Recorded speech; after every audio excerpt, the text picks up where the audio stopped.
Mais mamie, je suis venu il y a 2 ans déjà. On va pas se voir tous les ans, tu sais. Les gens, Ouais. vous avez vu la petite voix? Non. Non.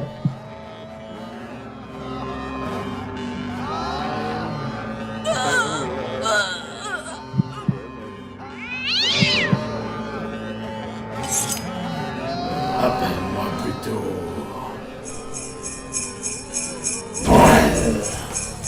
Ça va pas?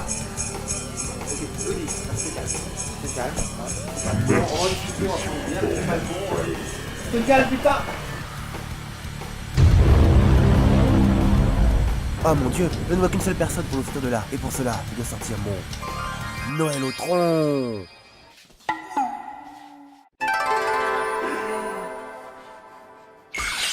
久しぶりですねクリスマススピリットくんねえ早く帰ってきてね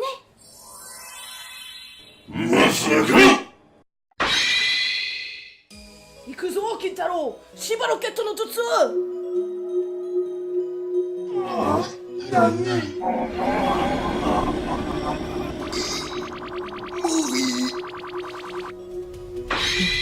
スファルトタイヤを切りつけながら暗闇走り抜ける私の力を見せてやる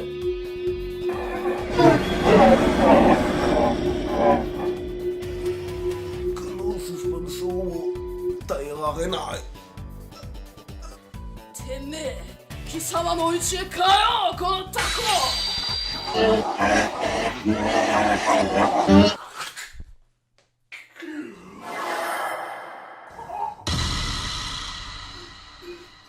Merci maman Noël, tu as sauvé l'esprit de Noël. Ouais c'est ça allez Salut les boss allez viens on se groupe alors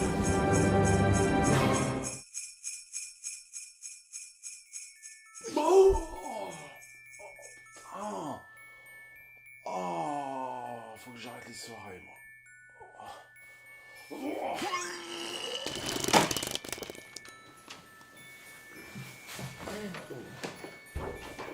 Ça va vieux? Ouais, j'ai fait un drôle de mauvais rêve là. Mais ça va. Ouais. On verra pas. Hein. Tu veux pas démarrer la bagnole, toi? Ah merde, putain, j'ai oublié un truc, je suis revenu ici, je sais pas pourquoi. Les mecs, je suis en super forme.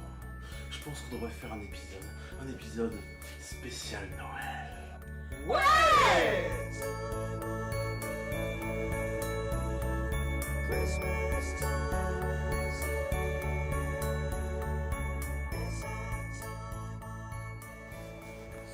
Salut à tous, bienvenue dans le Poney Cosmic Club.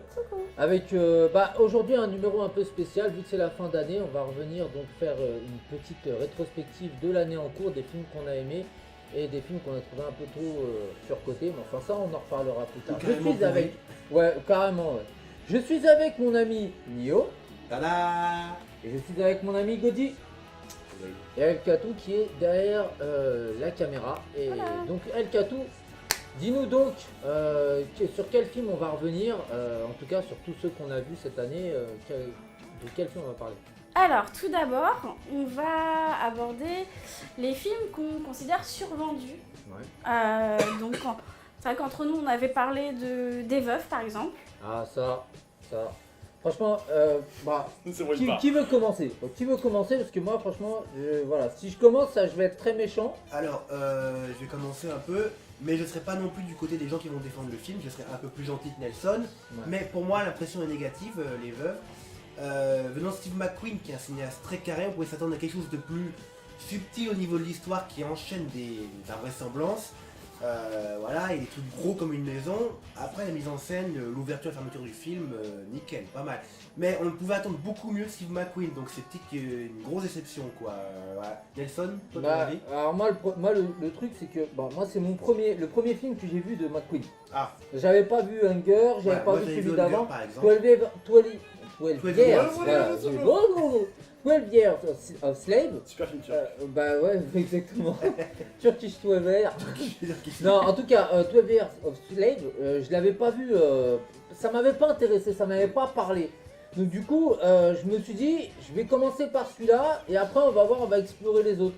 Mais franchement, celui-là m'a pas donné envie du tout. C'est-à-dire que le rythme du film est extrêmement inégal. Le scénario, il n'y a pas un seul moment où on a de l'empathie pour les personnages. Ouais, l'ouverture encore, si tu veux, l'ouverture elle est carrée, elle est serrée. L'ouverture elle est carrée, il y a quelque chose, mais franchement, le film, le climax du film ne sert à rien. La préparation même de l'opération, c'est mal géré dans le montage. Il y a des séquences où je comprenais absolument rien. Donc pour moi, il est clairement surcoté. Et je n'ai vraiment pas aimé ce film. Vraiment pas. Je me suis fait chier pendant. Il fait quoi, 2 heures? Ouais, 2 heures. Pendant 2 heures, alors que moi j'avais vu des critiques où les gens étaient dithyrambiques quoi. Je disais mais c'est super, vraiment c'est un très bon film. Non, je me suis fait chier pendant 2 heures. Le scénar, le scénar n'est vraiment pas terrible. Il est convenu, tout est convenu.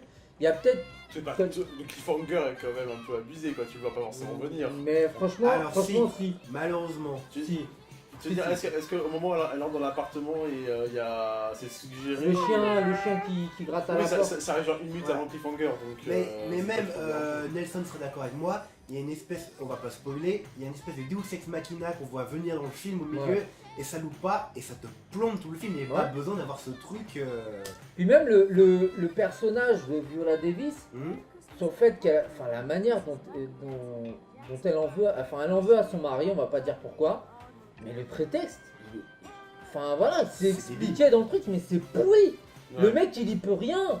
Et ça, franchement, c'est le truc qui gâche tout. Et il y a plein de séquences que, putain, mais coupez au montage, coupez quoi. Ça casse le rythme. Toutes les parties qui sont pas intéressantes, du moins qui sont pas importantes, elles durent des plombes. Et toutes celles qui sont importantes, elles sont, allez, expédiées comme ça. Donc qu'est-ce qu'on a pensé, Willy? Oh là, comment je suis pris à partir d'un coup.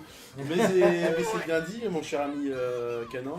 Je serai un peu moins dur que vous parce que ce que j'apprécie c'est surtout le côté un petit peu tout l'hommage au film de gangster et tout à Scorsese et du coup effectivement c'est vu et revu mais ça fait plaisir. L'aspect social aussi. Ouais, l'aspect social est encore. Ouais.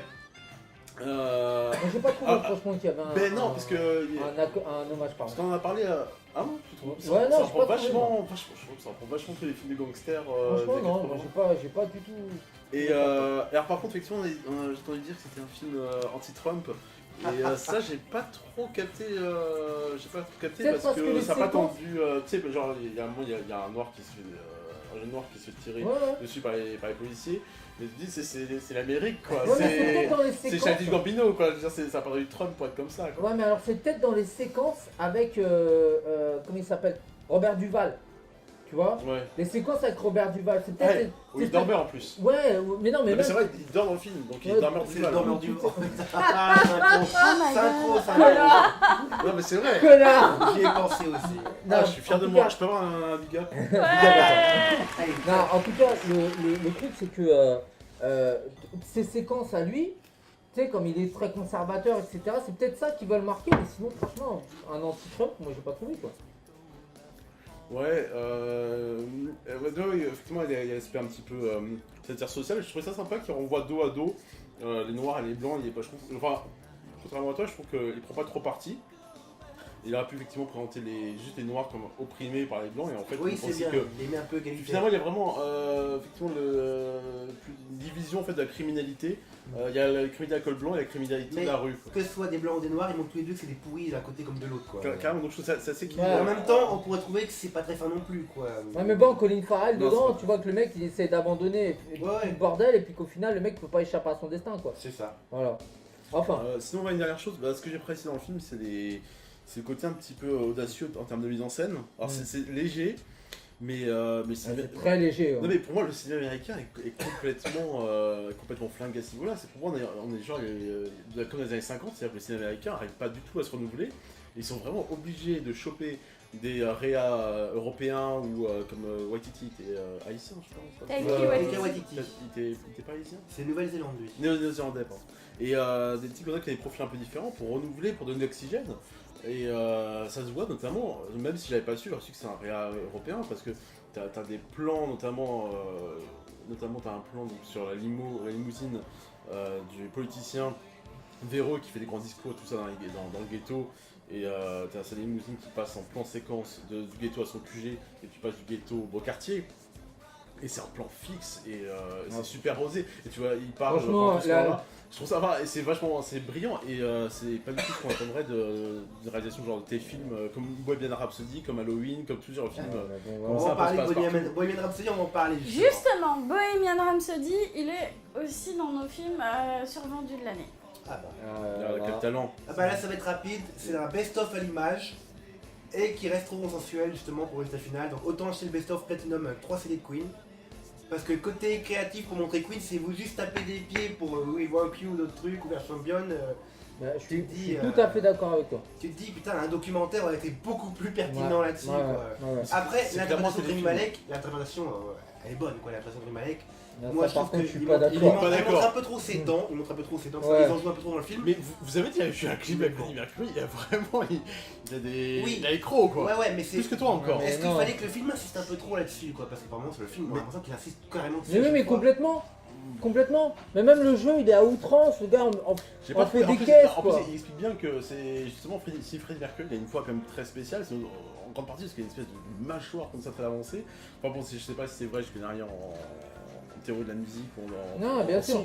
Mais apparemment c'est parce que justement il a une caisse de résonance, il y a un truc qui lui permet de faire je crois 2 octaves entières ou un truc comme ça. Il tenait 2 octaves de plus. Et donc voilà, c'est quand même aussi en rapport, c'est pas juste une anecdote, c'est quand même en rapport avec toute sa musique quoi. Ouais, mais vraiment il a un profil atypique. Mais c'est partie de l'aspect best-of justement, c'est cité dans le film et c'est un peu presque une anecdote, on aurait voulu voir plus de tout le moment de création que pour Galileo, pour Rhapsody quoi. Il y a d'autres musiques de Queen qui sont fabuleuses, il y a un de mes amis qui me disait putain, j'ai même pas entendu Prince of the Universe, etc. Moi, je lui disais, ouais, bah peut-être qu'il sera en générique de fin. Et en fait, non. Non, et puis même, pourquoi faire la dernière séquence, quoi? Pourquoi faire la dernière séquence, putain, Alors ça s'explique, ouais, il n'y a pas d'innuendo aussi. Ouais, parce que le Live Aid, c'est en 85, il reste encore 7 ans à Queen, 7 ans à Exactement. Il sort encore 4 albums entre temps. Voilà. 4-5 albums. Il n'y a pas tous les clips en noir et blanc qu'ils ont fait à la fin de sa vie parce que Freddie Mercury ne pouvait pas passer en couleur à cause du sida et tout. Et son concert avec, je me souviens son nom. Montserrat Caballé. Voilà, mais je sais pas comment on se souvient. Mon placard à balai en fait. Voilà. C'est pas très respectueux, mais. Non, mais bon. La chanson Barcelona. Pourquoi je parlais de ça? Oui, parce que Bryan Singer, il voulait que ce soit effectivement le climax du film, parce que tout devait porter à justement Another One Bites the Dust et Show Must Go On, etc. C'est-à-dire que c'était vraiment un combat. Il s'est combattu toute sa vie contre sa famille, il a combattu toute sa vie contre les préjugés, etc. Et à un moment, ce qui fait revenir sur scène, c'est le Live Aid. Ouais. Et donc tout le film devait pousser à temps, c'est Bryan Singer évidemment, il est homo et c'est un récit que fait à personne. Sacha Baron Cohen aussi, il voulait beaucoup en parler. Ouais. Et dans le film, en fait, comme il a été viré 2 semaines avant, je crois que c'est pour différents créatifs avec Queen, si j'ai bien compris. Et donc il y a toute une partie qui est amorcée, et puis c'est coupé. C'est le féminisme pour dire qu'ils n'ont pas été d'accord avec sa vision trop personnelle quoi. Ouais. Mais c'est marrant. Bryan Singer. Les mecs restants de Queen quoi. D'accord, oui, c'est assez marrant comme en plus les membres de Queen se présentaient comme des petits anges. Hein. Globalement, c'est complètement. Il les voit. En plus, il est pas vraiment une grosse débauche. Hein, mais non, mais en plus. Et ils sortent. Oh non, vraiment, tu sens. Bah, c'est tout le débat, c'est tout le débat, c'est-à-dire que c'est ce qu'ils disaient quand Sacha Baron Cohen devait faire le rôle de Freddie Mercury, c'est que en fait le groupe voulait pas que ce soit à propos de Freddie, mais que ce soit à propos du groupe en lui-même. Donc effectivement. Sauf que là, c'est un peu l'histoire de Freddie là. Mais et en plus, c'est ultra suggéré le fait que les autres ils aient une vie un peu de débauche, que c'est ça, et voilà, ils font juste passer des petits messages en sous-texte. Genre que l'autre, le blond là, j'ai oublié son blaze, le mec il trompe sa femme, ouais, donc il y a pas de, c'est juste suggéré. Donc en réalité c'est vraiment fixé que sur comment il s'appelle, Freddie Mercury. Quand je vous en entends parler, en fait j'ai l'impression que c'est un espèce de règlement de compte du groupe, de dire attendez, nous on était vachement bien, Freddie c'était l'idole mais c'était pas autant que ça, enfin j'ai l'impression. Je sais pas, mais en tout cas c'est lisse, voilà, mais le film franchement il est surcoté de fou, puis les séquences genre où ils trouvent les morceaux, qui en plus c'est les morceaux les plus connus, dans One Bite the Dust, etc. C'est genre c'est la pensée magique quoi. Les mecs qui s'engueulent et l'autre derrière fait de la basse. talent, et là tu vas, ah ouais, attends, c'est bien ça, vas-y, on va faire ça. Alors que c'est pas comme ça que c'est. Mais voilà. Globalement, tout est facile, quoi. C'est-à-dire qu'il passe du côté bagagiste. Ah, mais ça, il y a ça beaucoup dans les séries. Ouais, mais tu vois, en fait, c'est vraiment un récit à rebours, c'est comme c'est le récit de Jésus, quoi, en gros. Ouais, c'est ça. C'est complètement Genre le mec, géographique. il est né le lendemain, il marche sur l'eau, tu vois. C'est ça, en fait, Jésus, il quoi, passe de bordel. bagagiste Paki qui galère, qui est absolument pas respecté par son père et tout, à rockstar en 5 minutes, quoi. Il y a juste un moment, il y a un type dans le public qui lui dit « Eh, le Paki et tout », et puis c'est bon, c'est réglé, quoi. Ouais, voilà. Alors qu'en vrai, bon, je pense, j'imagine qu'il y a dû reprendre Et ça puis la toute sa première, vie. et juste un truc, la première séquence, Ouais, franchement, aussi. si je jouais un biopic sur Mick Jagger, ça passerait nickel, parce qu'il a la gestuelle et tout. Ouais. Mais sinon, non, ça passe pas. Faites Rami Malek, il en fait des caisses, quoi. Alors, Ah, voilà. un dernier truc aussi, en fait, pour vraiment savoir la vérité, il faudra peut-être voir les bonus du film quand ça sortira. Et si c'est des bonus genre, oui, mais machin a fait un travail formidable, machin, etc., ils sont tous en train de se congratuler, tu Ouais, fais, bah, ouais, bah non, bah laisse Non, tomber, faut quoi. regarder un documentaire, Mais c'est c'est tout. surtout un film où Réa a été viré, parce qu'a priori tout s'est pas super bien passé. Ouais, grave. Mais je trouve que ça, quand même, émotionnellement, ça marche quand même pas si mal le climax. Hein. Il y a un truc. Non, moi, j'ai pas Il y a compris. un truc. Ce qui casse, c'est le côté un peu pute de. Non, c'est vrai, c'est putassier. De montrer tous les gens qui. C'est mignon ça. Ouais, c'est j'aime bien.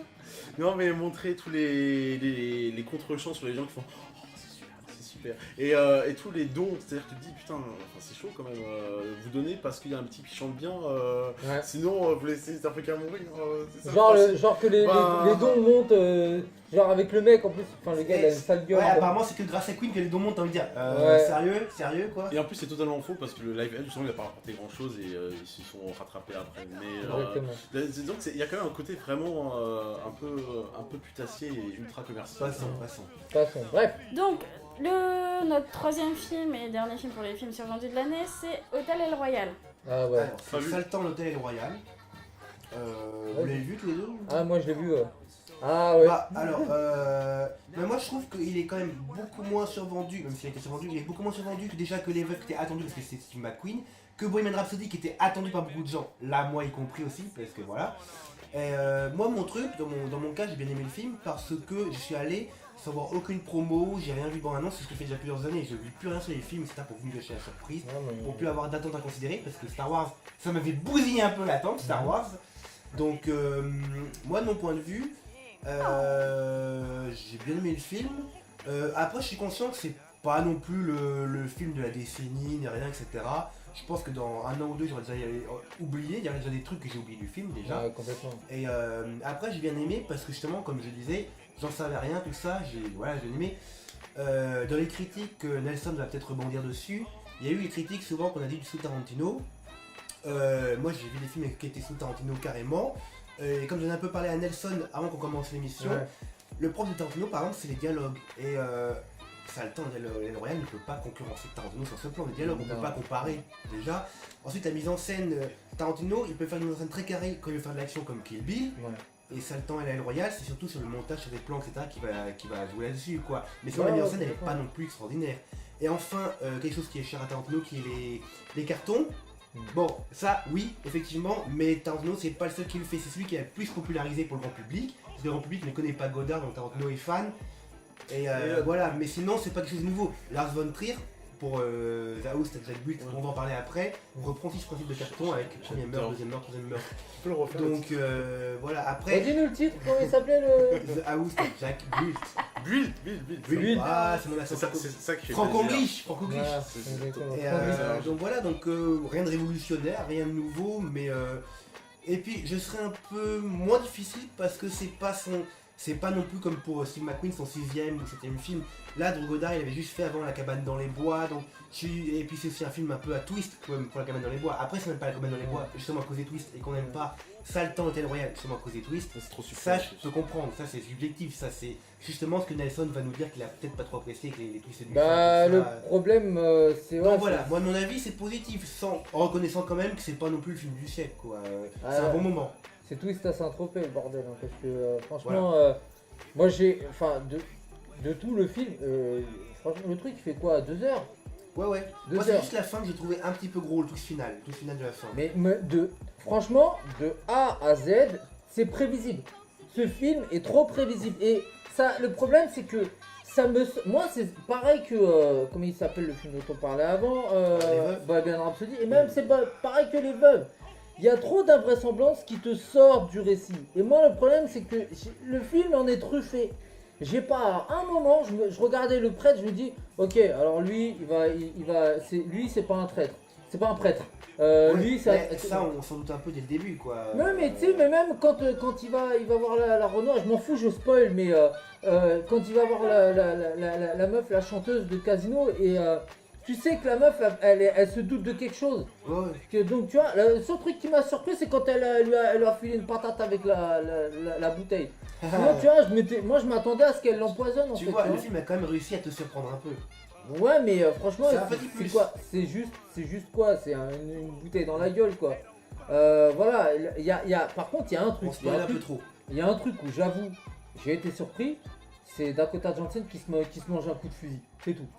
Sinon, après, tout le reste. Là, nous spoilons un peu trop, là. Ouais, bon, ça, c'est pas grave. De toute façon, les gens, le film, il est plus en salle, donc ils vont le voir en DVD ou en VOD. Mais le truc, c'est que quand tu vois. Sinon, tout le reste est ultra prévisible. Bah, du coup, tout le reste. moi, c'est même pas une solution à la fin, quand quoi. il y a un agent du FBI qui, lui, se prend un coup, tu vois ce que je veux dire. Là, c'est vrai que j'ai été surpris, quoi. Bah, non, même pas parce que je regardais le truc, je me suis dit. Non, même pas, parce que quand le mec il arrive. Il fait du zèle alors il tape, il tape à la porte et il dit ouais, tu dis que la meuf elle va tenter quelque chose, mais qui va se manger un truc vénère quoi. Alors en fait le gars il claque et en même temps, comme il parlait trop, parce que moi sa gueule elle me disait rien, donc comme il parle trop le gars, je me suis dit lui il va sauter. Voilà. C'est le premier qui va sauter. Pour terminer, je suis quand même content parce que le film t'a surpris une fois ou deux comparé au veuf qui t'a pas du tout surpris. Donc il y a un léger plus quand même. Ouais mais encore, franchement le montage, le machin, et puis comment il s'appelle l'autre Chris Hemsworth en espèce de... Voilà, miscasting. Ouais, franchement, c'est l'erreur complète de casting. Juste une dernière chose, vous savez pourquoi on dit toujours que c'est tarantinesque? C'est un DC de Tarantino ou un truc comme ça? Ou c'est juste les prods qui ont vendu comme ça le film? Mais même, je crois que j'ai même pas vu qu'il a vendu comme ça, peut-être les critiques qui ont dû dire ça. J'ai vu la bande-annonce, la bande-annonce que vendait comme ça. Hein. Je crois que les critiques qui ont dû... Moi, j'ai rien juste vu l'affiche qui disait super polar, un truc comme ça, l'affiche, les critiques sur l'affiche. Mais après, Tarantino, il y a eu une vague de films qui ont suivi Tarantino. Moi j'en ai un en date que j'ai pas du tout aimé, et pour moi qui est du sous Tarantino, c'est Sans compromis avec Forest Whitaker qui vient payer ses impôts, et Bruce Willis qui est en mode on a rien à foutre, et Malin Ackerman qui est détestable du début à la fin. Mais Malin Ackerman est toujours détestable.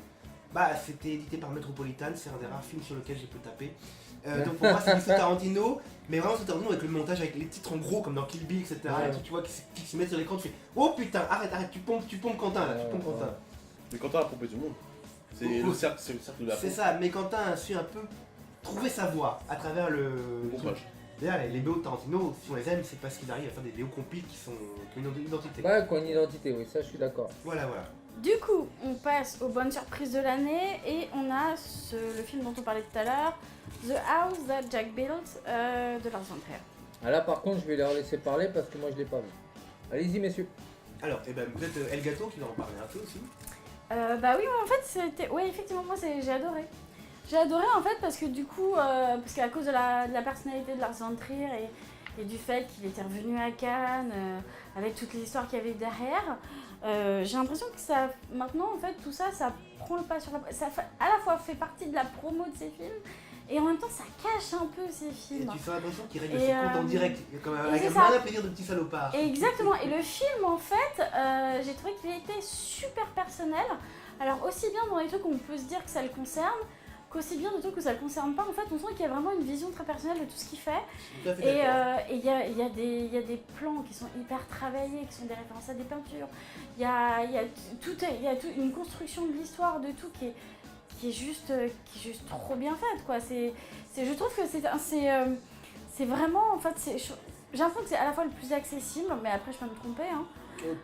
Plus ou moins. Voilà, et en même temps, c'est super personnel. Ce serait plutôt d'Infomaniac, hein. Je trouve le plus accessible serait plutôt d'Infomaniac. Sérieux? Bah, Nymphomaniac, ça part deux parties, il dure quand même longtemps si tu vas regarder les deux parties. Non, mais accessible en termes de narration, c'est-à-dire que ça part pas dans des trucs complètement. Mais ça ne connaît pas la von Trier déjà, c'est relativement linéaire, Nymphomaniac, c'est des flashbacks, mais globalement. Ça serait plus facile de mater celui-là. La narration est vraiment linéaire. Dancer in the Dark, la narration est linéaire aussi, Dancer in the Dark par exemple. Il est très très dur Dancer in the Dark. Oui, mais la narration elle est linéaire quand même, la narration.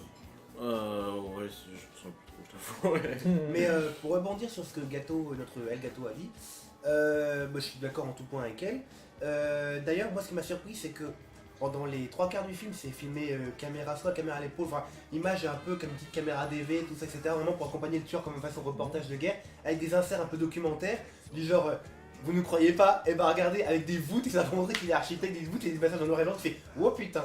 Il est chou tout le temps. Et la dernière demi-heure, par contre, ça va être hyper stylisé, Et là, il m'a surpris, quoi, parce que il y a plein de trucs, même des trucs mythologiques. Je vais pas spoiler, mais il parle des Champs-Élysées. Pour ceux qui connaissent la mythologie grecque sur les Champs-Élysées. Il y a une émission avec Drucker aussi. Ouais. Non. Voilà. Avec Guy Bedos qui voilà. fait escalier. Enfin bref, il part très très loin dans la dernière demi-heure et moi j'ai adoré qu'il saute le pas, qu'il fasse ouais, qu'il me surprenne comme ça à ce point quoi. Mais c'est vrai qu'effectivement, il arrive à complètement casser la narration. Il va dire, oh, je fais un autre film, c'est pas grave. Mais c'est ça qui est génial, il achève son film comme ça. Et puis toute la comparaison, où enfin, moi ce que j'ai compris, c'est le retour sur les nazis. La question un petit peu qui sont entendus, est-ce que les directeurs sont des artistes quelque part? Ah oui, non, mais ça c'est uniquement pour. C'est vraiment pour provoque, c'est vraiment excellent. pour provoquer les critiques qu'il avait descendu, qui disaient qu'il était persona non grata, etc. Parce qu'il avait une remarque comme. Sur le nazisme, ouais. très maladroite, très maladroite. Mais c'est pour ça qu'il était viré de Cannes. Et je crois que c'est son premier film qui est revenu à Cannes, non? C'est pas ça? Il me semble. Et depuis 10 ans. Je crois, et puis c'est juste génial, c'est assez rare qu'un film soit aussi méta dans le sens où il s'autocite. À un moment, il y a la Verge qui parle. Ah, mais tu l'as vu du coup? Ouais, je l'ai vu. Quoi, il s'appelle Verge? Ouais. Attends, stop, le Il mec s'appelle s'appelle vraiment Verge. Verge. Et c'est Hitler. Non mais alors, C'est on Bruno va pas Ganz. trop spoiler parce que justement le personnage de Verge, Ouais, faut pas en dire il plus. nous est spoilé pendant une bonne partie du C'est le film en narrateur, fait. et tu comprends pourquoi à la fin Voilà. c'est le narrateur. Oui. Ouais. Enfin bon, bref, effectivement, le fait de prendre Bruno Ganz dans le rôle, c'est pas innocent. Et le fait de citer tout le passage où il cite des grandes œuvres de l'histoire et il met des extraits de son propre film, c'est hilarant. Il n'y a aucun problème avec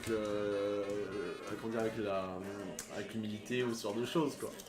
Ouais, Il c'est exprès. il assume totalement l'humour noir. Ah oui, c'est un des rares films où on peut buter des gamins, tu te dis oui. Ouais, non mais j'avais pas jusqu'à mais c'est tout. Comme dans les années 70. Tellement fait. Et en même temps, je prends pas ça au sérieux, c'est pas vraiment gênant parce que je prends pas ça au sérieux, c'est tellement guignolesque. C'est tellement énorme que tu te marres quoi.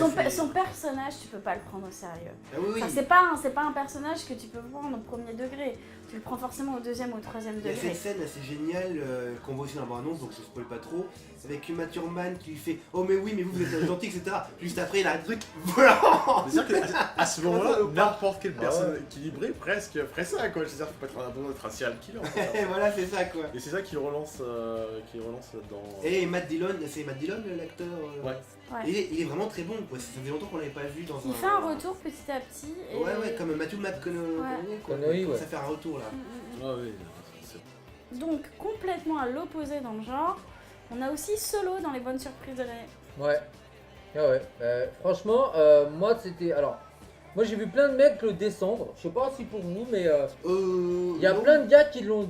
Moi Il s'est fait globalement. Alors, moi je l'ai trouvé sympa, mais peut-être beaucoup moins enthousiaste que toi. Mais je trouvais quand même sympathique son nom. Alors, il est pas aussi sympa, il est pas aussi jouissif que Rogue One. Oui, Mais peut-être, ouais. franchement, celui-là, moi j'ai trouvé ça vraiment sympa.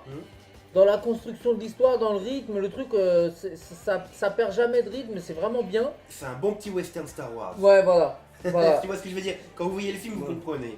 Attends, il y a toute la mythologie de Han Solo, c'est ça, c'est contrebandier, c'est pirate, C'est ça. C'est l'imagerie de serial d'Indiana Jones, ce genre de truc quoi. Et Wookie, on rencontre notre Chewie préféré pour la première fois. Ouais, alors moi j'ai trouvé ça juste un peu pété.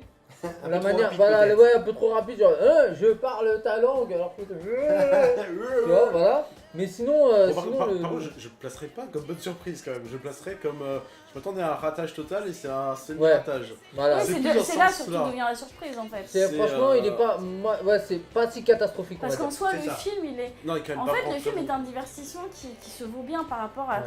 Justement, comme l'épisode 7 et 8 s'était fait pas Alors, mal il y a- bâcher, on s'attendait à rien finalement Et puis, avec toujours- Solo. il y a quand même toujours, Donc, par exemple, entre autres, c'est toujours cet aspect relou d'un film individuel avec préquel notamment, c'est qu'ils doivent absolument tout justifier.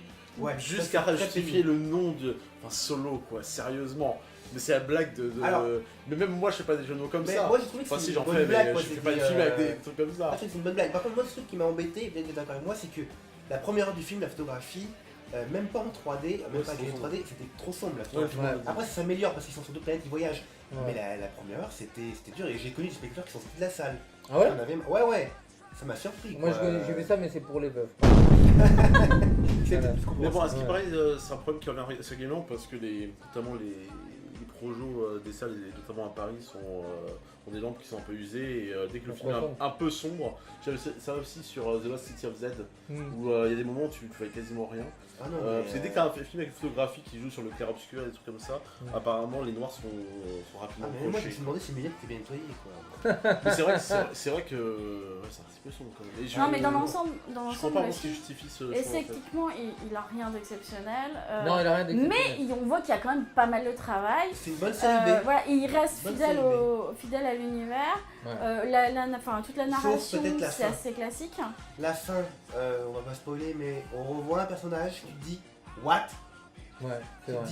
Et là c'est un peu Disney qui veut faire son univers étendu, qui se dit oui mais vous aurez qu'à suivre la série et d'autres trucs, c'est ça, fait.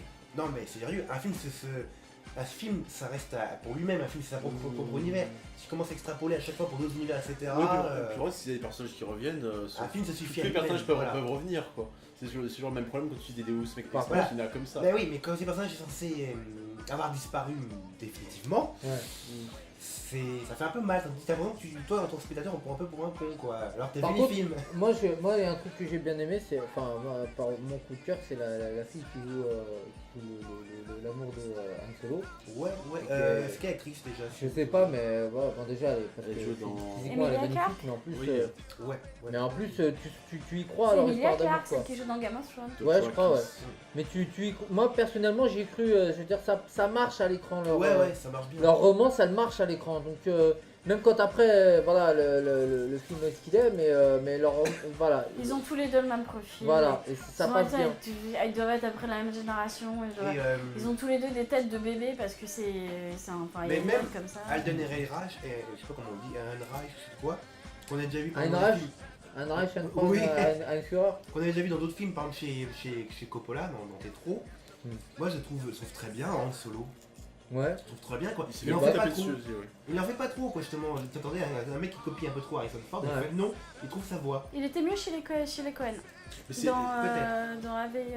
Mais c'est éminemment subjectif, c'est comme pour Rami Malek, je pense que ça correspond vraiment totalement à ce que tu as comme attente du personnage.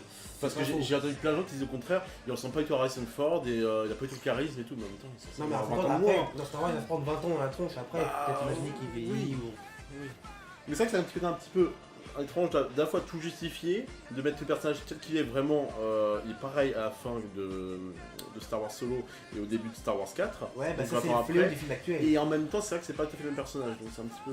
C'est le fléau des films actuels, oui, quand même. Ouais. Alors, autre film qui a fait le parcours aussi, Cannes, étrange festival à l'image de Lars von Trier, il y a Mandy. Alors pareil, messieurs. Je n'ai pas pouvoir faire de blague à la Franck Dubosc, heureusement. D'ailleurs, je crois que Nelson que nous n'aime pas du tout Franck Dubosc. Non, ouais. Une noble cause. Ouais. Donc, je ne vais pas faire de blagues douteuses là-dessus, heureusement. Et moi, Mandy, je crois qu'El Gato l'a vu aussi. Ouais. Je vais dire 2-3 mots dessus. C'est pas El Gato. El Gato. Pas de Gatou. El Gato. C'est pareil, El Gato, c'est. Mignon, c'est quand même un petit gâteau, pâtisserie. Ah, c'est son surnom espagnol. C'est ma version culinaire. Voilà, Culinaro espagnol. Et Mandy, moi j'ai trouvé que c'est un film certes bancal, mais totalement assumé, tout à fait pop, avec les couleurs, totalement assumé, et même des images de gravure en fond avec les planètes, tout mais ça. Qu'est-ce qu'il est beau! Et voilà, esthétiquement, qu'est-ce qu'il est beau! Voilà, non, mais quand je dis pop, c'est toutes les couleurs, c'était totalement assumé. Le mec s'est dit, je vais faire un grand trip malade. Même Nicolas Cage, c'est un grand trip malade en soi, et qui porte le film sur les épaules. Et même Andrea Riseborough, elle a un rôle beaucoup plus limité, mais elle hante l'image pendant tout le film. Tu vois ce que je veux dire? C'est d'elle que démarre tout. C'est ça. Et moi j'ai trouvé que c'était un grand film malade, mais qui vaut vraiment le coup d'être vu. Et pour le coup, j'ai bien aimé quoi. Ouais, c'est beaucoup d'originalité. Tu sens qu'il y a un univers. Et moi quand je le matais, je savais pas. Donc on en a déjà parlé de toute façon dans la vidéo. Hein, on en a déjà parlé. Et le petit plus King Crimson en ouverture. Oui. Non mais je savais pas que son père, réalisateur, avait été un des mecs qui fait partie des gars qui faisaient des films d'action dans les 80 et tout. Et ça se voit en fait qu'il a été nourri à ça. Donc il arrive à faire un film, il a à la fois son univers et où finalement il a imprégné aussi de l'univers de papa. Mais c'était qui son père? C'était Panos Cosmatos. Ah oui. Panos Ça c'est le réalisateur. Panos Cosmatos c'est le réalisateur C'est de papa. Mandy. Ah non, alors le papa, donc c'était Cosmatos aussi le papa, mais c'est quoi le... Costas. On le mettra en bas d'écran. Bon, Ouais, bref. qui avait fait, c'est pas lui qui avait fait Cobra, je crois que Stallone, que j'ai beaucoup aimé, je crois que c'est lui. Léviathan, avec Cobra, et puis... Léviathan quoi, à l'ancienne. ouais. Mandy, il y a une esthétique quand même qui me... J'ai l'impression qu'il me faisait beaucoup penser à Carpenter Brut et genre un truc rétro, synthwave et C'est possible, c'est dans le Dans les même tons. trip. Dans mais les moi tons, c'est dans c'est un les peu, coups, ouais. rose- Moi j'ai vu rose la magenta, bande-annonce, c'est tout vrai que ça ça. fait penser à ça, ouais. Bah ça reprend Bien les couleurs, joué, bien l'esthétique, ouais. Il y a un espèce d'univers dark coloré en fait. Ouais. Je te dis, ça fait vraiment des peintures des fois à certains moments, certains plans. Mais c'est assumé, ça reste un grand film complètement pop, complètement... Tu peux faire des wallpapers avec Nicolas Cage. Ouais, grave. Exactement. C'est vraiment- Bon. On va enchaîner sur Moi Tonya. Concrètement, moi j'ai trouvé ça assez. Enfin, j'ai trouvé ça vraiment bien. C'est le Comme, parrain dans le niveau du patinage. Ouais, il y a de ça. Et puis en fait, Les affranchis, patinage. pour un biopic, ouais, c'est les affranchis, ouais. Ouais, c'est Il y a- le biopic qui tu a regardes bien, le truc, tu penses aux affranchis parce qu'il y a des petits moments, des moments où elle s'adresse à la caméra ou des trucs. Enfin, c'est un biopic, mais c'est pas conçu comme un biopic classique. Tu vois, on parlait de Bohemian Rhapsody tout à l'heure. La critique que moi j'ai souvent entendue, c'est conçu comme un truc assez classique, c'est un biopic Wikipédia. Ouais. Là, c'est le contraire C'est un en biopic fait. façon film de gangster. Voilà. Mais C'est là, ça qui est énorme. concrètement, le Moitonnier, c'est le contraire. C'est-à-dire on sent vraiment qu'ils se sont appropriés l'histoire. Quoi. Ouais, mais par exemple, c'est quasiment de l'humour noir sur le fait que son mari la batte et tout, ça va quand même loin. Quoi, en termes Ah ouais, de- oui. Ouais, mais Ça, parce c'est que trash, ça l'empêche pas de passer tout ça pour un mythe de total, le mari. Et hein. les séquences de patinage sont filmées presque caméra à l'épaule derrière avec le presque reportage de guerre. J'étais waouh, en plan séquence, etc. Tu fais ah oui, Mais les c'est séquences de qui ça? patinage C'est sont monstrueuses. Soderbergh, c'est qui? Non, Non, c'est de Craig Gillespie. Ah ouais, tiens, un nouveau que je connais pas. Et en fait, ils arrivent à faire un film qui a du style, Ouais. mais sans omettre les personnages, sans omettre l'histoire. Ouais, Ah bah ça tu vois, justement moi je l'ai loupé. avec même de l'émotion même. Ouais. Moi je l'ai loupé et franchement, comment vous en parlez, moi j'ai vraiment envie de le voir parce que ne serait-ce que pas... j'ai connu moi à l'époque justement toute la controverse qu'il y avait eu avec Tonya Harding et C'est ça, l'autre, ouais, c'est ça. l'autre patineuse, j'ai oublié Ça son se nom. voit pas, mais c'est américain. À Lillehammer en 94, c'était des histoires de fous quoi. Et elle a mal tourné et franchement de voir qu'ils ont fait un film là-dessus, qu'ils arrivent à tenir. C'était pas Katharina Witt ou je sais plus. Non, Non, c'était une autre qui était dans le même genre. Enfin, C'était une américaine en fait, il y avait Ouais. cette autre Et là où américaine. Bohemian Rhapsody va mettre les trucs un peu sortis de glauque, un peu hors champ ou d'autres Ouais. trucs entendus, là dans Moitonia, il y a des trucs qui sont pas beaux à voir, et bah tu vas les voir. Et effectivement, tu vas t'en prendre plein le cul. Oui, Quoi. ça reste sur un réalisme cru et en même temps, il y a de l'humour noir. Et il y a même des trouvailles de mise en scène qui sont vraiment incroyables. Non, Quoi. mais il y a l'humour noir qui est excellent parce que finalement, là, dans cette histoire, elle est quasiment pour rien. Tonya Harding, c'est juste qu'elle est entourée de débiles quoi. Mais Ouais. oui, c'est Fargo. Le C'était gros vraiment cassas. Fargo. Oui, c'est ça. C'est Fargo dans le niveau du patinage. C'est ça te tout donne à fait le ça, cerveau. ouais. Waouh. c'est tout à fait ça. Elle est entourée de débiles et c'est elle qui a tout pris dans la gueule parce que à la base, bon, c'était censé la servir elle, mais, Ouais. Et à mais la en fin- fait. Tu te rappelles à la fin, le générique de fin, on voit des images d'archives des vrais protagonistes, tu te dis oh putain, mais ils étaient vraiment comme ça en plus. Tu te dis Ouais, ouais. putain, c'est vraiment des connards. Ouais. Non, mais complètement. sa mère aussi, elle est énorme. Oh, C'est Ah oui, une mais sorcière je quoi. crois que la mère, elle a été primée, l'actrice qui jouait la mère, elle était Ouais, primée en ouais. tant que second rôle, elle est incroyable aussi. Il a pas eu l'Oscar Je crois qu'il y a eu des prix quand même, Tonya. Non, parce que je trouve en fait, comme il y avait Three Billboards, en fait, ça c'est un peu. Au niveau des Oscars, je crois que ça s'est un peu Ouais, bataillé c'était avec serré, c'était serré Three quand même. Billboards. Et je me demande, enfin, je sais En plus fait, si il c'est n'est un pas truc. dans notre liste, Heavy Board, souvent. Comment Il n'est pas dans notre liste, le Sweet Il est pas Billboards. exceptionnel. Il est Ouais, assez- il y a des bonnes surprises peut-être, non? Bah, moi, honnêtement, pour moi, c'est pas une bonne surprise en fait. Mais Parce que moi je l'ai vu, j'ai trouvé ça bien, mais il y Ah a ouais des trucs qui m'ont gêné dans le film, donc j'ai un peu oublié les cas pourtant. Ouais, C'est pas moi, une j'ai surprise trouvé parce ça que assez quand on disait lambda, en qu'il était fait, bien, mais, qu'on s'attendait à un bon film, et apparemment c'est quand même plutôt bien. Bah c'est bien, mais Non, il est bien, mais c'est. C'est un premier Oscar, c'est ça? Tout C'est ce ça qu'on a dit. tout ce que Nelson pourrait dire pour Salto Hotel Royal, bah je peux le dire pour Free Billboard quoi. C'est Voilà. bien mais sans plus quoi. Tu vois, Sam Rockwell, il a eu un Oscar. Il a Non, eu moi j'ai pas dit qu'il était bien à Oscar Hotel Golden Royal. Globes Ouais, pour mais t'as quand Three même aussi Billboards. trouvé des trucs intéressants. Ouais, mais de ouf. C'était pas gagné. Sam Rockwell a eu un Oscar et Golden Globe pour Three Billboards. Bah, c'est pas pour ce film-là que je lui aurais filé. Il a fait des tas de films sur lesquels il le méritait, The mais pas Moon. celui-là. C'est bien, The Moon. Ouais, The Moon, Moon tout court. enfin plein de trucs. Moon. Il a une Monkey. filmo qui est quand même qui est quand même assez originale par rapport à plein d'autres acteurs et non ça c'est pas. Non. On va enchaîner sur avant que nous disparaissions. Alors, là, j'ai bien peur que le seul à l'avoir vu. Ouais, c'est lui. Donc, ça va être court. Kiyoshi Kurosawa. Voilà, en tant que fan de Kiyoshi Kurosawa, en plus, je vais manquer d'objectivité. Non. Je vais essayer d'être objectif. Le truc de Kiyoshi Kurosawa, c'est que là, depuis quelques temps, en plus, les distributeurs français, ils en mettent plein. C'est un peu comme un moment, on voyait du Sonotion, même Takashi Miike, on voyait parfois sur les écrans, on voyait plein de trucs, tu te dis, waouh, hey mec, repose-toi, on a 2-3 titres dans l'année. Là, on a eu à la fois Invasion à la fin de l'année et au début d'année avant une disparition. Ouais. Et ça se base, les deux œuvres d'ailleurs se basent sur une même pièce de théâtre. Et avant une disparition, c'est le côté positif, et Invasion, c'est le côté négatif. Mais à chaque fois, il y a des acteurs différents, un point de vue différent et un ton différent. Donc les deux films se complètent comme le yin et le yang, et les deux films sont à voir. Sauf que avant une disparition, c'est totalement absurde. Les extraterrestres, ils sont là sur Terre, mais ils savent même pas qu'est-ce que c'est que les terriens, tout ça, donc ils volent des concepts, des mots. Et à chaque fois, ils déclenchent des trucs, tu te dis, mais c'est on dirait du tati quoi, c'est des trucs totalement absurdes, ils déclenchent que des bêtises. Premier contact, tu parles de nouvelle vague. C'est voilà. Avec toujours parfois un côté brutal, quand ils s'intéressent, ils n'hésitent pas à zigouiller les gens, on leur demande pourquoi ils font. Bon, parce qu'ils étaient dans le passage, voilà. Ils ont aucun remords par contre. Donc, ça peut être une métaphore genre de comment on traite les indigènes et tout, une population indigène, ça pourrait être... Non, je sais pas. Non. Je sais pas si ça va aussi loin. Donc voilà, c'est... Et ça reste du Kiyoshi Kurosawa avec des plans très carrés, des magnifiques plans, tout ça. Un rythme assez lent, contemplatif, qui laisse monter les choses. Et parfois des éclats de violence, des petits trucs un peu qui explosent, parfois qui pètent à l'image. Et donc c'était une très bonne surprise.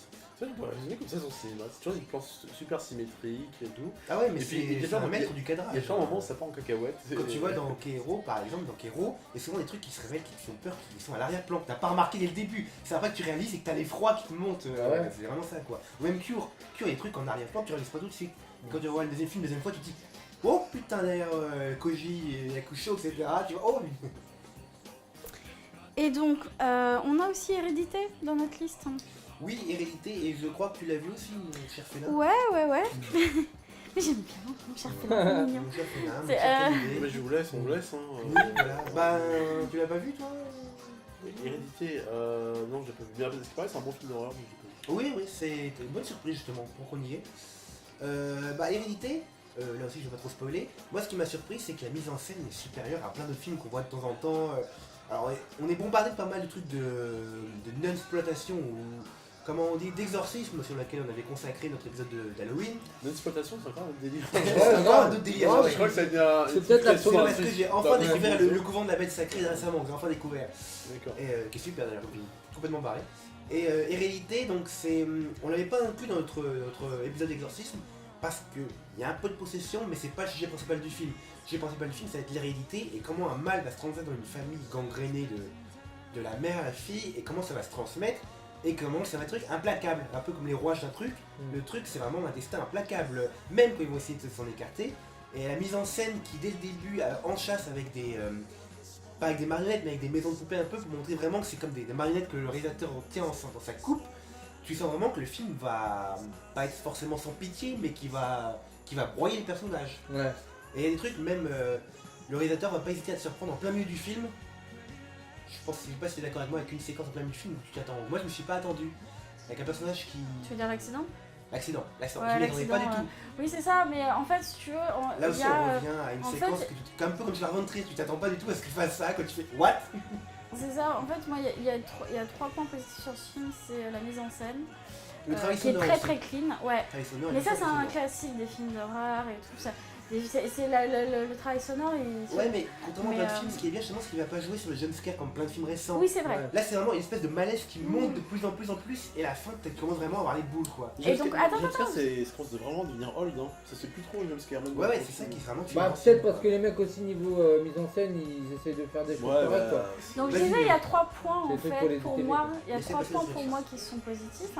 C'est la mise en scène, c'est le jeu des acteurs, parce que chaque acteur en fait, ils sont vraiment habités par ce qu'ils jouent en fait. Ah oui, tous. Même la gamine. Ils sont tous très parfaits. La gamine, c'est une grosse découverte sur la gamine. Elle a la tête dans le poids. Elle a une tête qu'on ne voit pas, qui ressemble pas du tout aux gamins d'habitude. Ouais. Dans d'autres films, les gamins ils sont beaux. Là, tu vois, c'est pas Disney, la gamine, elle a une tête de gamin basique. Voilà, presque moche. Ça. Tu dis, ah ouais. Et l'ado, le mec qui joue l'ado, je trouve qu'elle a un côté hypnotisant, justement, la gamine. Ce qui fait que tu t'attaches à son personnage. C'est ça. Et même le jeune, c'est un ado basique. Tu vois, le jeune basique, un peu concon, tu vois, je veux dire, comme j'ai envie de dire comme plein d'ados, pas comme vous et moi, mais comme plein de jeunes qu'on a pu croiser, quoi. Et ça, c'est aussi un point positif, c'est pas l'ado comme plein de films qui sait tout, qui prévoit après c'est la fin du film en avance, tu fais waouh, non, arrête. Ouais, c'est un peu ça le problème, quoi. C'est des personnages normaux. Et le troisième point, en fait, pour moi, c'est justement, alors sûrement à cause des acteurs, mais aussi de la mise en scène, c'est tu t'attaches facilement au personnage. Chaque personnage, il y en a pas un qui est moins important que l'autre. Et ils sont très bien transcrits. Même le père qui a un rôle un peu en retrait, qui est joué par Gabriel Byrne, mais il s'est resté sobre. C'est un peu comme dans Mulder & Scully en X-Files, c'est lui qui est face à tout le truc qui fout le camp, c'est lui, il reste rationnel. Un peu comme Scully dans X-Files. Ouais, voilà. Mais voilà, mais même le film va, comme pour le personnage, va. Mais c'est souvent ça, le concept qu'il utilise souvent, c'est que tu prends un personnage ultra sceptique et qu'à un moment il a des théories complètement fumeuses à un point on ne croit plus. Et au bout d'un moment on est même obligé de dire ouais ça. Mais non, dans X-Files il y a toujours ce point de vue, les deux points de vue, c'est-à-dire que Scully elle voyait pas forcément les trucs que Mulder voyait, et t'avais à chaque fois de X-Files les deux points de vue, parce que les spectateurs suivaient à la fois Mulder et Scully. Non mais à la fin, quand cette série arrivait à jouer les deux points de vue. Je crois que c'est vers saison 7-8, au bout d'un moment Scully dit quand même ouais c'est vrai qu'il y a quand même des reptiliens, c'est quand même louche ce qui se passe. Scully ça fait 7 saisons quand même. Donc... mais c'est pas les meilleurs c'est les 6 premières saisons quoi. Et puis elle se relever, elle peut pas, une fois qu'elle se relevée par l'extraterrestre, c'est pas dire bon vous n'existez pas. Ouais, je dois être un peu genre ouais mais j'aurais vu que j'étais dans le coma. Ouais. Donc il y a, en termes de film d'action on a Upgrade. Ah ouais. Qui est justement une des bonnes surprises. Alors pour l'avoir vu, c'est en fait tu t'attends pas, tu te dis que tu vas avoir une bouse quelconque. Mais on t'a peut-être pas une bouse, pas mais une bouse, un truc. Voilà, c'est un truc. Et en fait, je trouve que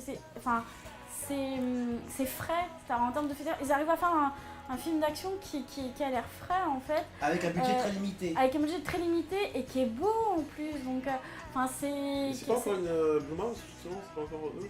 Vous avez un truc.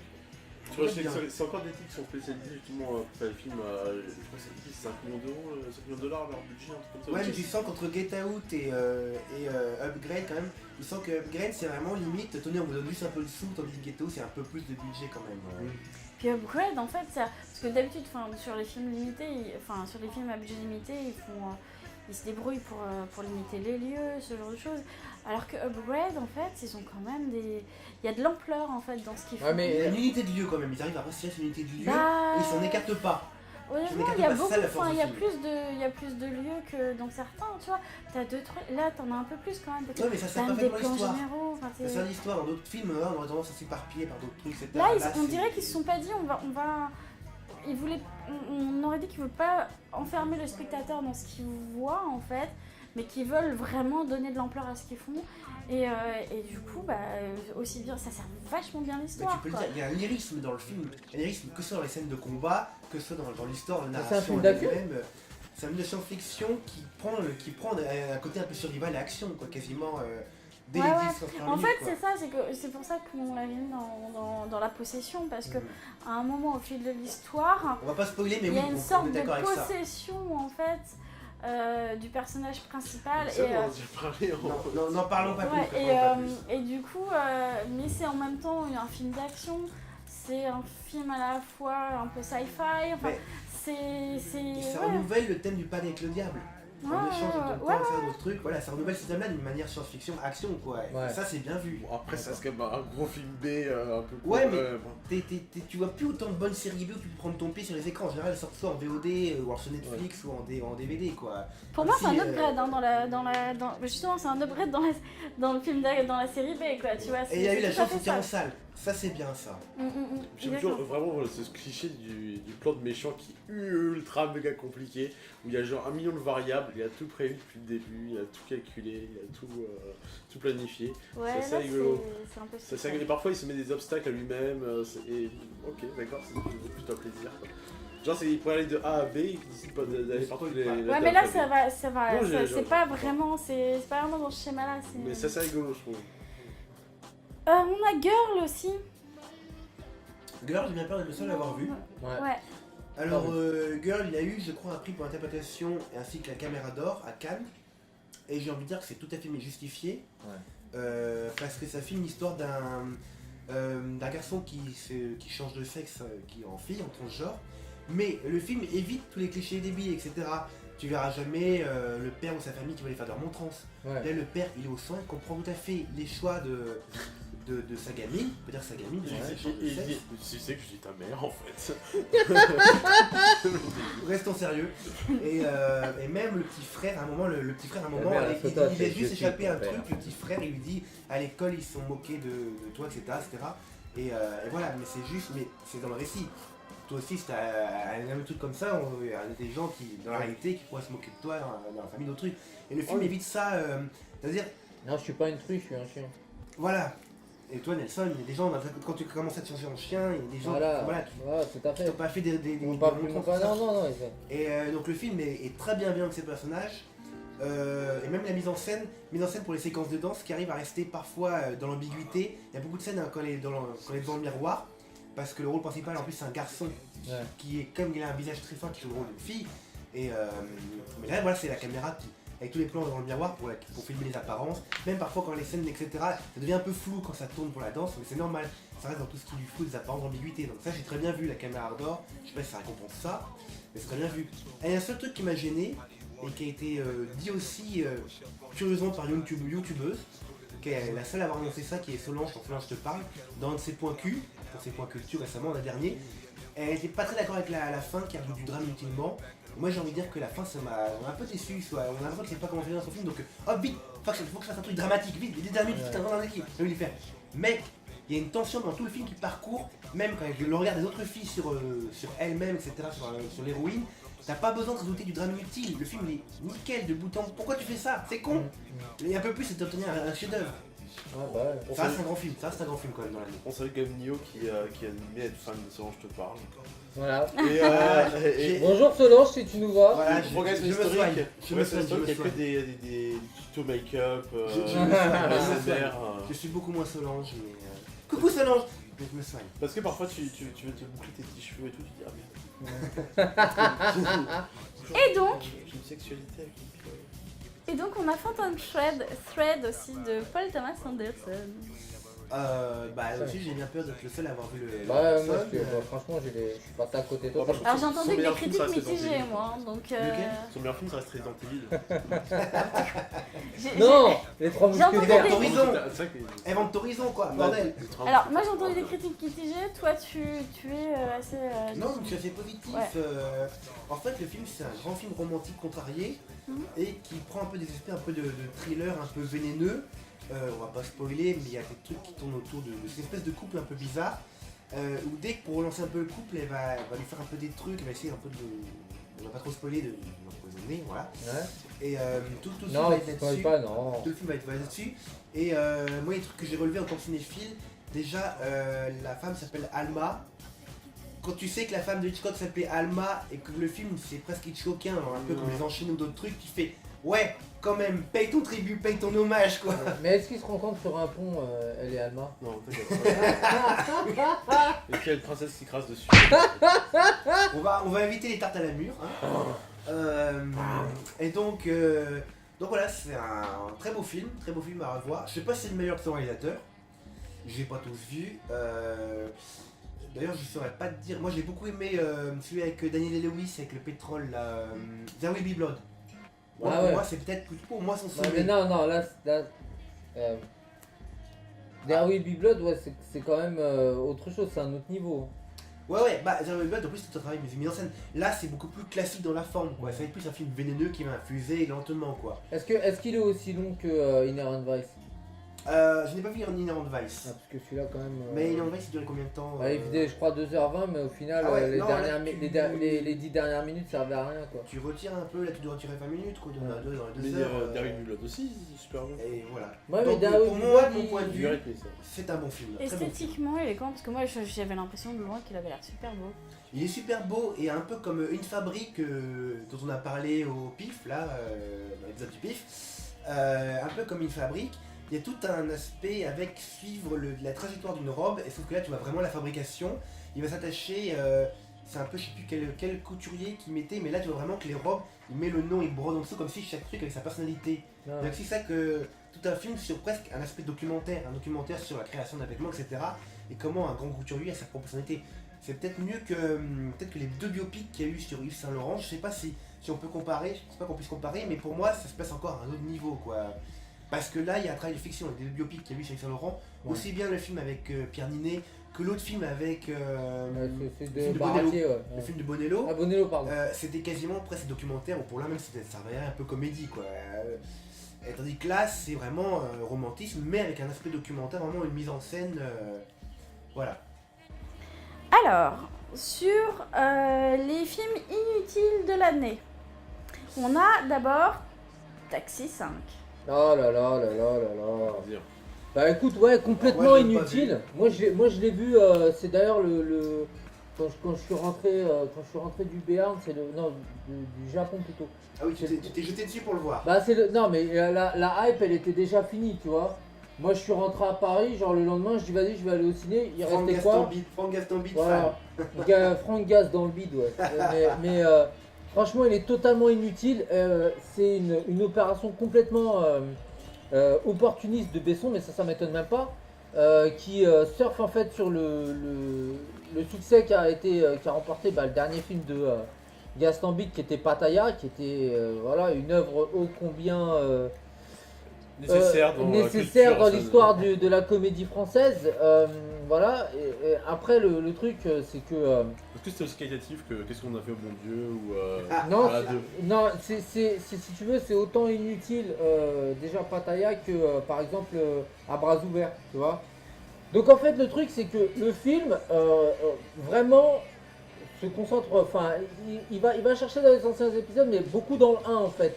Pour servir de base avec les mêmes personnages fonctions, les mêmes, comment on appelle ça, les mêmes interactions, les mêmes schémas que dans le 1 pour les reproduire dans le 5.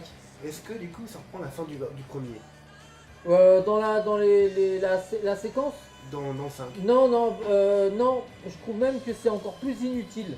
Je veux dire, bon, le 4 était totalement inutile, c'est vraiment le truc, fallait le faire. Parce qu'en plus tu les as tous vus. Bah ouais, moi je les avais sauf le 3, je les ai tous vus sauf le 3, Bon, mais... c'est vrai qu'il y avait la pierre philosophale, globalement il aime bien se faire mal. La pierre Voilà. philosophale du film, ouais. Voilà, mais le truc, si tu veux, c'est que le film, et en tout cas pour Taxi 5, le film penche beaucoup vers le 1. Et du coup, c'est vraiment, enfin, t'as l'impression de regarder juste une copie, quoi.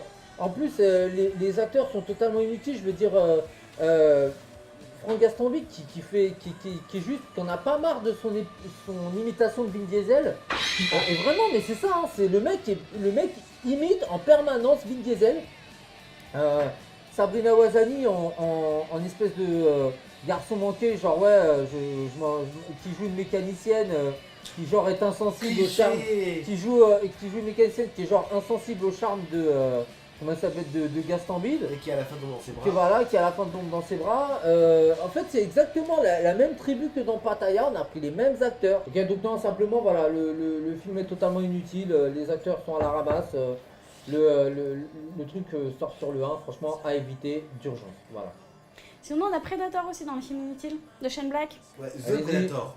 Allez-y. Histoire The de... Predator. Parce qu'avec celui comparé à celui avec Schwarzy, même au deuxième, le niveau est tombé quand même très très bas. En fait, le truc, j'ai pas vraiment aimé, mais après, bon, j'ai vu le film, j'étais comme ça, à la fin, j'étais ouais, bon. Ça se regarde, mais ça s'oublie vite aussi. C'est juste que Shane Black voulait faire une comédie. C'est une blague.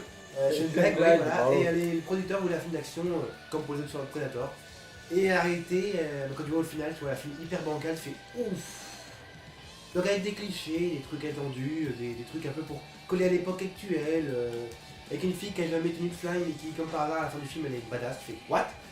Mais bon, voilà, bah, je pense que... J'aime bien, mais ça, je pense que t'as un peu schizo entre le fait que c'est Ouais, très années je 90 pense que... et en même temps c'est très. Il y a plus de clichés des années 2010. Tu veux en dire un mot ou pas? Parce que moi je me sens que je me fais du mal là. Tu veux en dire un mot ou... À ce point-là, non, mais c'est un scénario complètement tiep. Mais en même temps, il a assumé, il a assumé son il a délire. assumé. Il y a plein de comment dire, de private jokes hier. Ouais, mais un peu Yeah. trop de méta, tu péta par moment. Donc. Et donc pour conclure cette rétro de 2018, on va aborder les films à retenir du coup. Donc assez rapidement, Les Indestructibles 2. Ça reprend un peu la suite du premier, quoi, presque juste après. C'est juste après. Mais en collant à l'époque actuelle avec là donc du coup c'est une héroïne, c'est plus Monsieur Bob Parr qui est le héros un peu, mais ça reprend comme pour le premier Indestructible, toute la famille qui s'unit contre le mal, tout ça. Et c'est vrai ce que Pixar sait faire de mieux, du bon divertissement et des scènes d'action, des mises en scène bien rythmées, tout ça. Donc et ça fait plaisir parce que le voyage d'Arlo ça faisait mal. Vice versa c'était très bien, mais il y a Proche Rock, je m'en rappelle plus trop, et un peu zigzagué quand à la fin. Donc ça fait vraiment plaisir les Indestructibles 2 quoi. Bon, très bon Pixar. Très bon Pixar, bien rythmé, bien drôle. Moi figure-toi j'avais pas vu le 1. Écoute, j'avais pas vu le 1, j'ai vu le 2 et tu l'as vu depuis. Du coup je l'ai vu depuis. Et franchement. Le 1 il vieillit bien en plus. Surtout c'est le renouvellement qui a été fait. Le film a su se renouveler, a su créer un nouveau rythme, a su créer des nouveaux enjeux. Et franchement, rien que pour ça, c'est vraiment le retour de Pixar au top quoi. Ouais, c'est une vraie suite au sens où ça une vraie suite qui vient nous surprendre parce que maintenant les suites ça ne nous surprend plus trop parce que les trucs sont des points zéro ou des trucs etc. Ou des prequels ou quoi. C'est ça, et là c'est une vraie suite qui assume, donc ça c'est génial. Ouais. Dans les films à retenir, on a un Frenchie, le grand bain. Ah ouais. Moi, si je peux commencer. Vas-y. Là, en fait, le film qui se veut un peu être un film choral, quoi, avec plein de personnages, etc. Et en fait, ce qui est vraiment bien, c'est que tout est bien résumé pour chaque personnage. On n'a pas besoin de s'attarder sur chacun pendant des heures. Chacun est bien écrit. Ouais, chacun est bien écrit, chacun est bien interprété. Moi, Mathieu Amari qui joue le dépressif et qui au final, quand tu regardes le film, tu t'aperçois qu'en fait, dans tout son monde à lui, c'est le seul qui est normal. Et franchement, c'est énorme. Et tous les gags, les séquences d'humour absurde marchent du tonnerre dans le film. Ils ont chacun une petite scène de gloire. Ouais, complètement. Mention spéciale avec Amari qui est son beau-frère sur le canapé qui commence à dire les canapés qui fait oh putain, ça y est. Celle-là, j'ai adoré quoi. Mais surtout, tout à l'heure on parlait de Quentin Tarantino et de la musique. Ouais. Et Gilles Lelouch, parce que moi j'avais vu Narco, mais il avait fait en tandem avec un autre mec. C'est son premier film, non, Narco. Ouais. Et il en avait pas refait depuis. Et Gilles Lelouch, déjà dans Narco, la BO elle était super. Et franchement, il a confirmé avec justement le Grand Bain. Et c'est vraiment, moi le film français qui m'a marqué cette année, c'est vraiment celui-là et il est vraiment très drôle. Voilà. C'est un très bon divertissement. Et d'ailleurs, il y a son film sur Phil Collins, c'est top. Ouais, complètement, sur Easy Lover, c'est mortel. Deuxième Frenchie, au poste, Quentin Dupieux. Ah, lui, il a vu pas mal. Alors, je suis peut-être le seul à l'avoir vu. Non, j'ai vu. Alors, Quentin Dupieux, en plus, je connais mal, mais apparemment, beaucoup disent que c'est un de ses plus accessibles. Donc ça tombe bien. C'est vrai que c'est qu'il parle le moins en cacahuète. C'est peut-être. Ouais, et puis il y a des grands clins d'œil à la fois au film ancien, film français des années 70, rien que l'affiche qui reprend. Non, pas garde à vue, Peur sur la ville, qui reprend l'affiche de Peur sur la ville avec Bébel. Et là c'est avec Paul Vord et puis l'autre acteur, comment il s'appelle Grégoire Ludic, c'est ça. Et tout va jouer sur cet aspect totalement absurde avec les interactions entre personnages. Par exemple, il y a même Aurel San qui vient et son personnage est tout aussi absurde que les autres, quoi. Tu te dis, what? J'ai absolument pas compris ce qu'il vient en fait. Voilà, et c'est ça qui est très bien. Et tu vois un truc absurde et on accrochera ou pas, mais moi j'ai bien aimé que le film soit complètement ça du début à la fin, quoi. Que c'est complètement absurde avec des petits trucs et puis drôles, trucs que fallait y penser, quoi. Avec le mec qui a moi, tu te dis, il va pas chercher de justification, il va jouer là-dessus. Avec en plus son maquillage qui est dégueulasse. Et oui, et ça il en joue, c'est fait exprès, quoi. C'est ça qui est gros. Ouais, c'est la façon qu'il a de. Ouais, donc très bonne surprise, quoi. Voilà, c'est assez énorme. Et en plus, ce que j'aime bien chez Dupieux, c'est que quand il arrive vraiment à mixer un truc complètement absurde, mais en même temps ça a du sens quand il casse le quatrième mur. Ça veut bien dire quand même que c'est habitué en plus, j'ai cassé le quatrième mur. Ouais, il y a ça, mais vraiment quand il casse comme c'était une scène de théâtre, quoi. C'est pas un gros spoiler, parce que c'est absurde, je pense. Oui, ça gâche pas. Et du coup, en fait, ça veut aussi dire que, pour moi, c'est ça que je comprends, que tout le commissariat, tout le genre de policier, même c'est aussi une idée sur la police, c'est que tout le jeu entre le policier et le suspect, tout le jeu d'enquête, etc. Il y a un côté très théâtral, très très mise en scène. C'est la mise en scène. Moi, je le vois, c'est comme pour dire au spectateur avec un petit clin d'œil.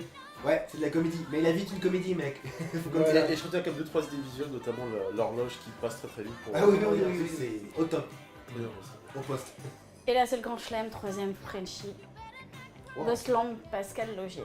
Aucun rapport. Non, regarde, on va sur de comédie et sur. Ah oui.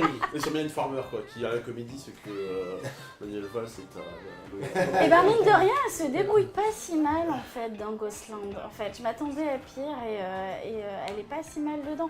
Après, elle joue un rôle assez sobre, mais d'une manière générale, le film, il a une facture assez classique. Et en même temps, il est assez, il y a tout un côté onirique en fait, un peu dark onirique, mais c'est un côté onirique. Et je trouve que c'est un beau film en fait.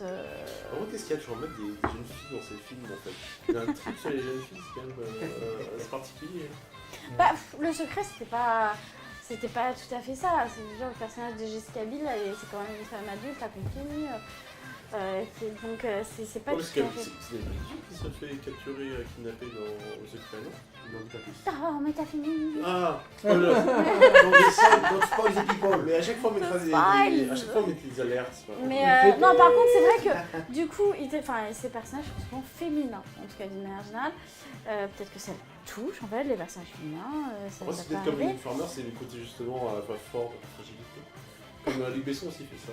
Ouais, oui, mais il fait beaucoup de choses. Films, Donc voilà, moi je trouve que c'est un beau projet en fait, qui a quasiment unité de lieu en fait, par 2-3 trucs dans l'espèce de rêve flashback. Moi j'aime beaucoup que les psychopathes, ils sont quand même bien leurs clichés quoi. Ils sont, gros ils sont psychos, clichés, mais en même temps ils sont quand même Bah, pas non, ça mal. marche. Hein.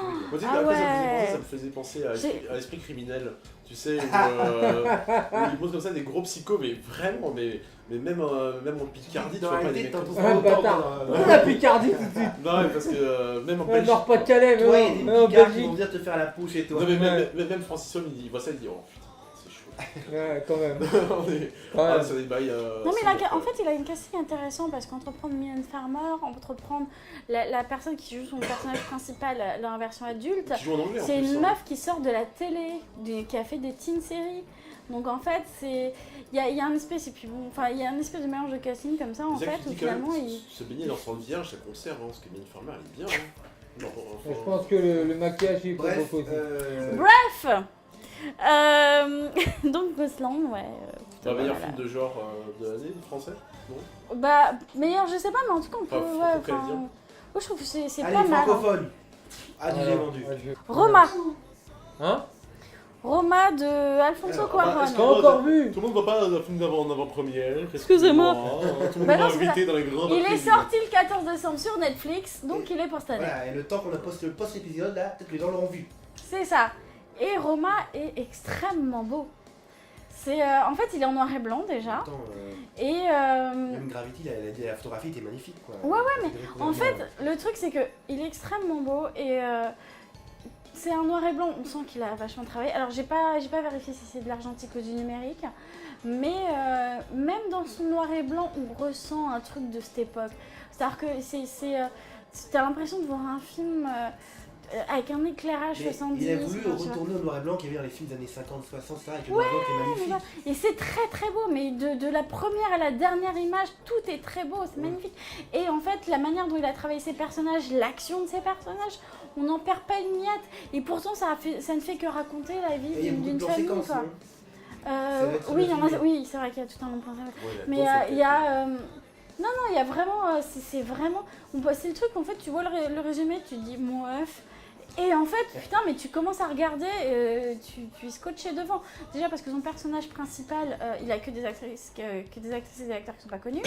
Donc du coup, tu te concentres sur l'histoire. Ouais. Et son actrice, mais elle est parfaite. Hein, enfin, c'est C'est ça les grands réalisateurs, ils savent déceler le talent.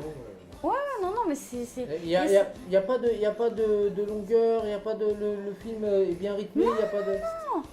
Mais non, c'est ça qui est dingue, c'est que ça raconte des trucs. En fait, il se passe toujours un truc. Et même quand il te fait... justement, à un moment, il a un plan au début où t'as son personnage principal qui fait tout le tour de la maison pour éteindre toutes les lumières. C'est très con, mais c'est un long plan séquence. Et tu le suis et ça n'est pas chiant. Non, parce que Ah, c'est filmé. Bah, C'est comme tellement tous les- beau et tellement passionnant qu'il s'est filmé. Comme tous les plans comme tous les films, hein, parce que Cuarón, c'est le pro du plan séquence. Quoi. Ouais. Et puis ça va faire un super plan pour une pub pour Nicolas Hulot, pour penser à l'état de vous. Ouais, exactement. C'est normal, hein. est-ce que tu veux dire un petit mot sur Mélanie Laurent? Oh, non, c'est bon, je crois va- que tout le monde en a dit un truc. Oui, on va pas rebondir là-dessus. Disons qu'elle a bien honoré sa réputation.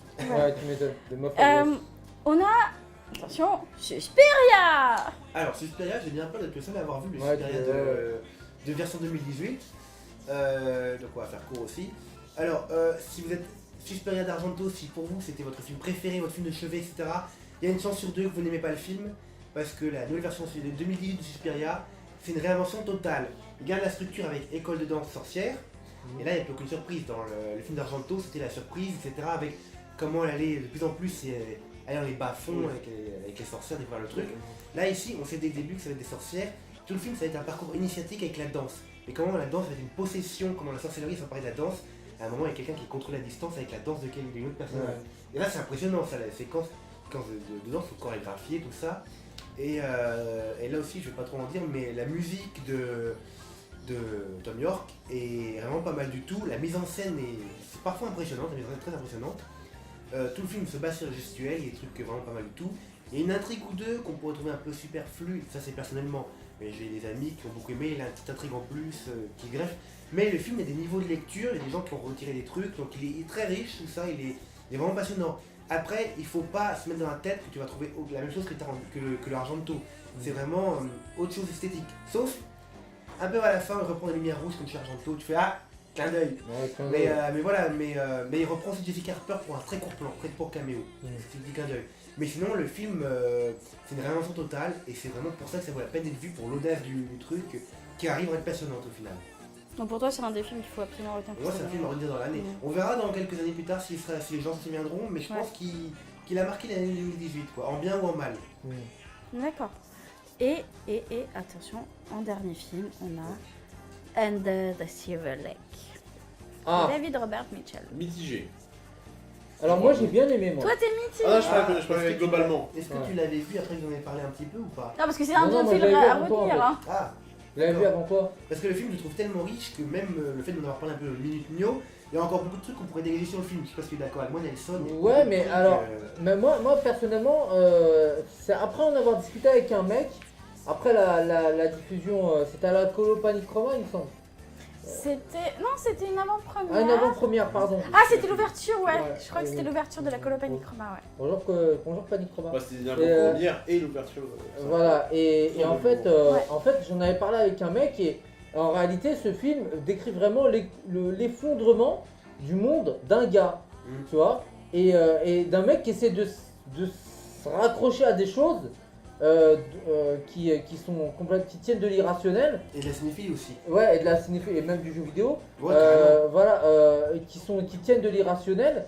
Et le type essaie de se reconstruire un monde qui s'écroule à chaque coup. Parce que ce sont des illusions, et t'as beau Voilà. des illusions à la fin. Et voilà, et la fin traduit vraiment ce truc. Mais moi j'ai pitié pour lui, quoi. Ça te fait un peu mal pour lui. Je, Même quand je m'en fous, je spoil, mais Non, ne spoil pas trop. mais quand il retrouve la meuf, Non, je l'ai vu. voilà, cette séquence, ça m'a fendu le cœur parce Moi que j'étais je me dis, ému, ouais, ça va. systématiquement le mec essaie de reconstruire un truc, c'est le schéma en fait de pensée tu vois, des mecs genre des complotistes ou des survivalistes, tu vois, Ouais. c'est le même schéma de pensée, c'est-à-dire que tout a une signification et tout le monde nous en veut. Le pire c'est que dans le film en plus tout a une signification, c'est Ouais. ça qui est génial. Ouais, mais justement, c'est comme tu sais, c'est du néo-noir, donc t'as comment ça s'appelle, des tas de petits indices qui sont des fausses pistes, etc. Et d'ailleurs, c'est aussi pour ça que dans Air Royal, petite parenthèse, j'ai tout de suite compris qu'il y avait plein de trucs qui étaient des faux indices. Oui, mais Voilà. Ambiance Sylvanet qui est beaucoup plus subtil de ce Ouais, qui est beaucoup plus subtil. Et, plus défoncé même. Plus ouais, défoncé, et au final, le film, il a énormément d'interprétations. Et quand tu discutes, tu échanges avec les gens, tout le monde ne voit pas la même chose.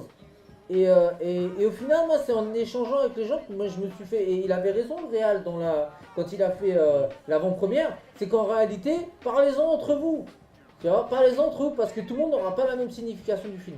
Ouais. Et c'est ça qui est bien, c'est qu'en fait, il a réussi à même en laisser une porte ouverte malgré que le truc est vraiment voilà, fermé, etc. Il laisse pas mal de part de la subjectivité. Voilà, il y a une part de spectateur. subjectivité et d'analyse de... Merde. Ça c'est le daron, ça. C'est pas grave. Ouais, bref, Ouais, c'est pas grave, on coupera. Non, pas forcément. Vas-y. Ouais, bah, en tout cas, voilà. That's life. Comment ça s'appelle le truc, il est que, voilà, en tout cas, quand tu regardes le film, tu dois te faire ton analyse. Et moi, j'aime bien ce genre de truc-là. C'est quand le réal, il te dit, voilà, maintenant, je te laisse les cartes, c'est toi qui réfléchis. Et le film, en plus, il est vraiment sous bravoure. La séquence de la femme chouette, on va pas trop développer ce que c'est, mais moi j'ai quand même l'impression d'être dans un film de David Lynch, j'étais waouh. Ouais, c'est vrai. Tout est une chienne globalement. Et c'est quoi la femme chouette d'ailleurs? Non, mais j'ai non. Mais justement, en plus, t'expliqueras ça c'est comme dans le film qui développe des légendes urbaines, et comme on a dit que plusieurs pistes pouvaient se révéler complètement vraies et exister à l'image, et là c'est une légende urbaine qui prend vite sous tes yeux, tu fais what? Ouais. Comme le tueur de chien, qu'on a l'impression qu'on pourrait croiser un détour, quoi. C'est D'ailleurs, c'est même pas si le tueur de chien, c'est le perso ou pas. c'est ça qui est. Même il fait un cauchemar avec le chien, quoi. Mais c'est des hallucinations en fait. Non, et puis il y a toute une parodie justement de la société de Los Angeles, De Hollywood, oui, de Hollywood, etc. Et beaucoup de. Justement, il y a plein de périodes, il y a les années 50, 70, 80, il y a la paranoïa avec les communistes, il y a tout le macartisme, il y a tout ça qui revient. Détail, en fait, chaque petit détail pourrait même être analysé disséqué. À un moment, il y a une séquence avec un drone et avec une nana qui filme comme des gros voyeurs. Mais t'as l'impression que la nana elle voit un truc presque hors champ du côté gauche, je crois, qui lui fait peur. Et la nana elle est vraiment terrorisée, comme si avec un gars qui devait lui donner des ordres, etc. Et moi ça m'a choqué parce que j'ai vu le film 2 fois, donc le truc qui m'avait un peu intrigué la première fois, quand j'ai vu la deuxième fois j'étais un peu. Voilà, il y a plein de détails dans le film. Moi, ça quelque chose qui est dans l'imaginaire américain, dont parlait, comment il s'appelle, le réalisateur de. David Cameron Mitchell non, peut-être que je confonds avec le réalisateur de son président. Non, mais t'es trop chaud, toi! T'es trop chaud! Le réalisateur d'Exorcisme, Friedkin. Friedkin disait qu'il détestait Los Angeles parce que pour lui, c'était une ville du fantasme, c'était une ville irréelle. Et c'est ça.